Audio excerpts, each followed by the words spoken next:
ఏ శుభకార్యానికైనా శుభారంభం. ఆంధ్రప్రదేశ్లో ప్రతిష్టాత్మకంగా మారుతున్నటువంటి కర్నూలు జిల్లా పిన్నాపురం పవర్ ప్లాంట్ పైన ఏపీ డిప్యూటీ సీఎం ప్రత్యేకమైనటువంటి ఫోకస్ పెట్టారు. గ్రీన్కో సంస్థ ప్రైవేటు సంస్థ ఇది నిర్మిస్తోంది. దీనికి సంబంధించి ఇంటిగ్రేటెడ్ పవర్ సప్లై స్టోరేజ్ సిస్టమ్ని డెవలప్ చేస్తున్నట్టుగా ఇంతకు ముందర 2023లోనే దీని పనులు ప్రారంభమయ్యాయి. అయితే ఈ టోటల్ ప్రాజెక్టులో దాదాపు 2800 ఎకరాల విస్తీర్ణంలో చేస్తున్నటువంటి ప్రాజెక్టులో 45 ఎకరాల్లో వివాదం ఉన్నటువంటి నేపథ్యంలో పవన్ కళ్యాణ్ పర్యటన చేసినట్టుగా చెప్తున్నారు. ఆ పర్యటన విశేషాలను ఒకసారి మనం చూద్దాం.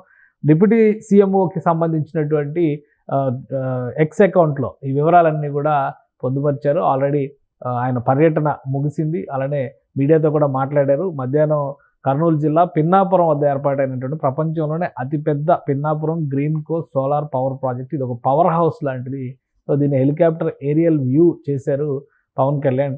ఈ ప్రాజెక్టు విశేషాలను ఒకసారి మనం తెలుసుకునే ప్రయత్నం చేద్దాం. ఎందుకంటే ఇది సుదీర్ఘమైనటువంటి ప్రాజెక్టు. ఈ ప్రాజెక్టుకు సంబంధించినటువంటి గతంలో కూడా ఇది కొంత వివాదాస్పదం అవడానికి కారణం ఏంటంటే నల్లమల అటవీ ప్రాంతం పరిధిలోకి వచ్చేటువంటి కొంత అటవీ భూముల్ని అక్కడ ఉన్నటువంటి చెట్లను తొలగించడం ద్వారా ఈ సువిశాలమైనటువంటి ప్రాజెక్ట్ని డెవలప్ చేసేటువంటి ప్రయత్నాలు చేశారు. అందులో కొత్త గవర్నమెంట్ ఏర్పడిన తర్వాత మొత్తం సమీక్ష జరుపుతున్నటువంటి సమయంలో దాదాపు 45 ఎకరాల భూములు వివాదంలో ఉన్నట్టుగా 45 ఎకరాల్లో భూములు వివాదంలో ఉన్నట్టుగా పవన్ కళ్యాణ్ గుర్తించారు. ఈ నేపథ్యంలోనే ఆయన అక్కడ పర్యటించారు. దీనిలో అటవీ భూములు ఈ 45 ఎకరాలు కూడా అటవీ భూములు ఉన్నాయి. ఎందుకంటే ఈ ప్రాజెక్ట్ని కేంద్ర క్లియరెన్స్తో ఈ ప్రాజెక్ట్ని గ్రీన్కో సంస్థ చేపట్టింది.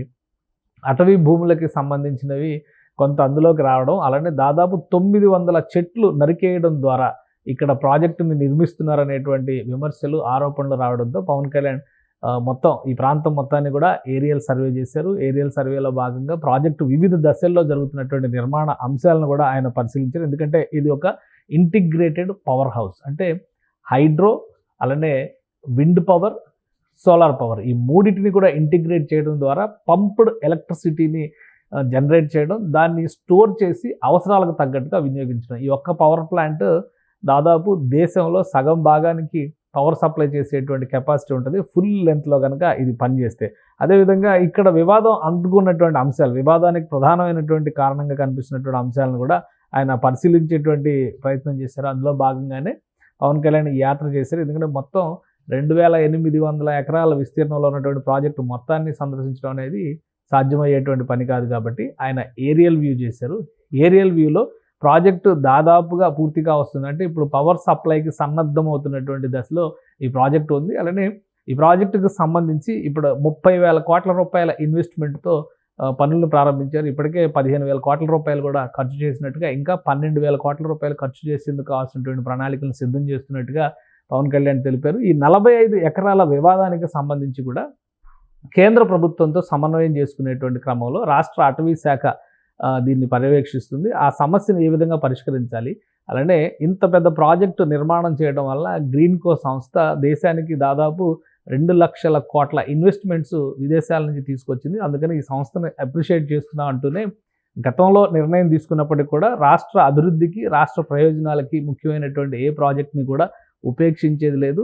తప్పులు, లోటుపాట్లు ఉంటే సవరించేటువంటి ప్రయత్నం చేస్తామంటూ డిప్యూటీ సీఎం క్లారిటీ ఇచ్చారు. అలానే రాబోయేటువంటి రోజుల్లో రిన్యూవబుల్ ఎనర్జీలో ఆంధ్రప్రదేశ్ ప్రభుత్వం పెద్ద ఎత్తున ఇన్వెస్ట్మెంట్స్ని ఆశిస్తోంది. కనీసం 10 లక్షల కోట్ల పెట్టుబడులు ఈ రంగంలో వస్తాయనేటువంటి ఆలోచనతో ఉంది. కాబట్టి ముఖ్యమంత్రి ఆదేశాల మేరకు ప్రాజెక్టులో ఉన్నటువంటి ఇబ్బందులు కానీ, అలానే ప్రాజెక్టులో జరిగిన ఈ ఆరోపణలు ఎదుర్కొంటున్నటువంటి అంశాలను కానీ పరిష్కరించేటువంటి లక్ష్యంతోనే తను పర్యటన చేసినట్టుగా పవన్ కళ్యాణ్ వివరించారు. రాబోయేటువంటి రోజుల్లో ఇది ఒక బెస్ట్ టూరిస్ట్ డెస్టినేషన్గా కూడా అవుతుంది, ఎడ్యుకేషన్ సెంటర్గా. ఎందుకంటే పిల్లలు అధ్యయనం చేయడానికి విద్యుత్ ఉత్పత్తికి సంబంధించి ఇంటిగ్రేటెడ్ పవర్ హౌస్ ఉన్నటువంటి వ్యవస్థ కాబట్టి పిల్లలు కానీ, అలానే విజ్ఞానాన్ని పెంపొందించేటువంటి క్రమంలో విద్యార్థులకు కానీ అధ్యయనానికి ఇది ఒక అద్భుతమైనటువంటి ప్రదేశం అవుతుంది. టూరిజంకి సంబంధించినటువంటి అంశాలపైన కూడా చర్చలు జరుపుతామంటూ పవన్ కళ్యాణ్ క్లారిటీ ఇచ్చారు.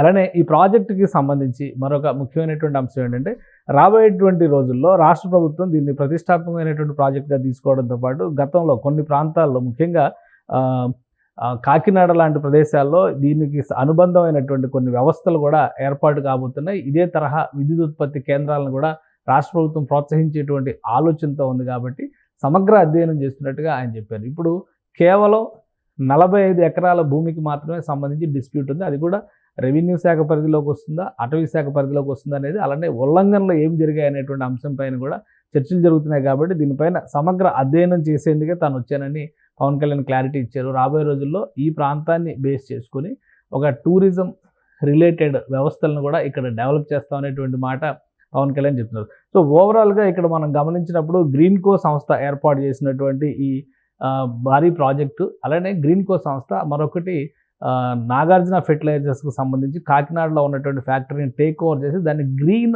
అమ్మోనియా ఉత్పాదక కేంద్రంగా మలచబోతుంది. దీనిపైన కూడా రాష్ట్ర ప్రభుత్వం కసరత్తు చేస్తుంది. కాబట్టి రాబోయేటువంటి రోజుల్లో ఈ గ్రీన్ ఎనర్జీస్ పైన విశేషమైనటువంటి చర్చలు జరగడానికి అవకాశం ఉంటుంది. అలానే విశేషమైనటువంటి ప్రభుత్వ ప్రోత్సాహకాలు కూడా లభించేటువంటి అవకాశం ఉంటుందని పవన్ కళ్యాణ్ చెప్తున్నారు. ఇక సమస్య చాలా చిన్నదిగా కనిపిస్తుంది. ఓవరాల్గా ప్రాజెక్టును పరిశీలించిన తర్వాత అద్భుతమైనటువంటి పనితీరు ప్రదర్శించినందుకు గ్రీన్కో సంస్థని, ఆ సంస్థ యాజమాన్యాన్ని పవన్ కళ్యాణ్ అభినందించారు.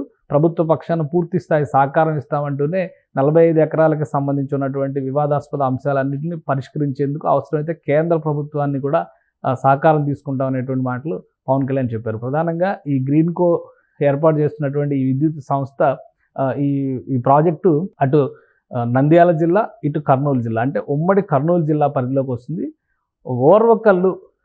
ఓర్వకల్లు ఇండస్ట్రియల్ పార్క్ని డెవలప్ చేసేటువంటి ఆలోచనతో కేంద్ర ప్రభుత్వం దానికి ప్రత్యేకమైనటువంటి నిధులు కూడా కేటాయించింది. అంటే హైదరాబాద్ బెంగళూరు హైవేలో వచ్చేటువంటి ఇండస్ట్రియల్ కారిడార్ అది.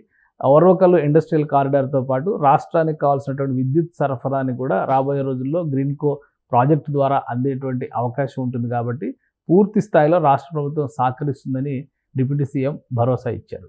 సుమన్ టీవీలో మీ పర్సనల్ అండ్ బిజినెస్ ప్రమోషన్స్ కోసం కింది నెంబర్కి కాంటాక్ట్ చేయండి.